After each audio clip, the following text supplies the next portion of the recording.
Anand Tandon of JRG joins in to talk about the market. Morning, Anand. Do you think the downsides are opening up again, or do you think we just managed to amble around in a range for a while?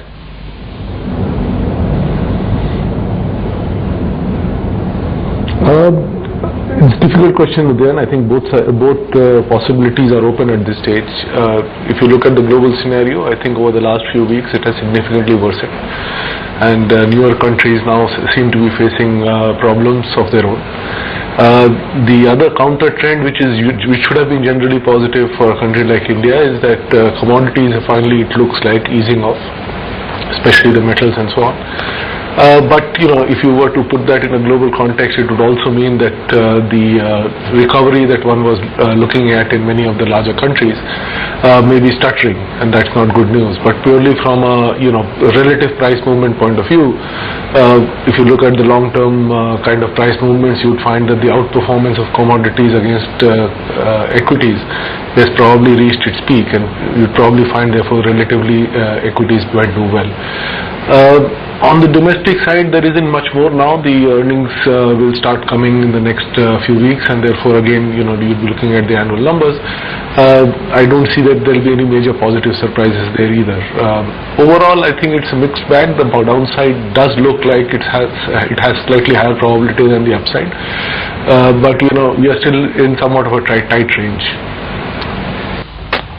Anand, just to get back to you on the market and where it may head right now, what do you think is a workable range then that someone should keep in mind over the medium term even?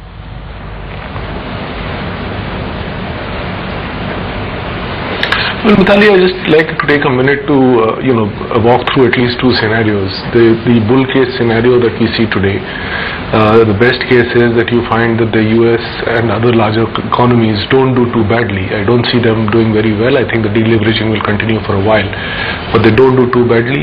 Europe stabilizes somewhat, and perhaps the rate increase cycle that we are entered into perhaps stops.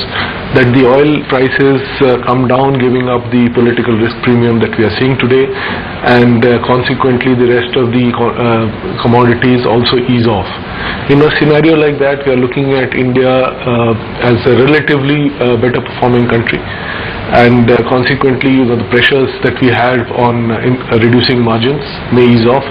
If fund flows were to come back, you would find that interest rates probably can stabilize where they are, and then you would get a 16 to 18% kind of growth rates. So that, to my mind, seems to be the most optimistic scenario. Where can we be in that kind of stage? More or less where we are. Maybe on the Sensex 1,000, 1,500 points higher than that. But for the next 6 to 8 months, I would imagine that's your best case scenario. The reverse of that can be reasonably catastrophic, because any of these factors that I mentioned could actually spin over to the other side as equally easily. And as of today, the momentum seems to be on the other side. In which case, forget about the earnings growth. I don't think there are any safe havens, and that is why you will continue to see things like silver and gold trade at significant premium, and perhaps even oil, which though fundamentally is grossly overpriced, may continue to sustain at a high price. Not good at all for the Indian markets. You could have a serious downside from here. The question is which side you prefer to take, and that's really the choice of the fund manager at this stage.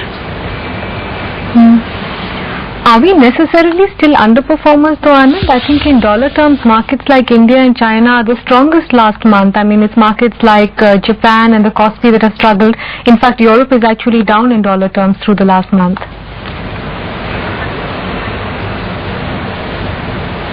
True, and in fact not only the last month. If you were to look at, let's say, from 2009 to now, you would still find that we are perhaps one of the most among the best performing markets in the world, which is why getting extra asset allocation in a market which is otherwise doing reasonably well is going to be difficult, so you may struggle. On the other hand, when the extreme case comes down, if the other extreme comes through, then anyway nobody is looking at a marginal market like us, and we still are marginal, though we would like to think we are not. So in either case, as I said, the upside to me looks like it is somewhat capped, at least for the next 6 to 8 months. The downside could be large, or if you are somewhat of an optimist, it could be in the same range, 1,000 points, 1,500 points lower from here on the Sensex. So there isn't that much right now which you could say would take the market up in the next 6 to 8 months.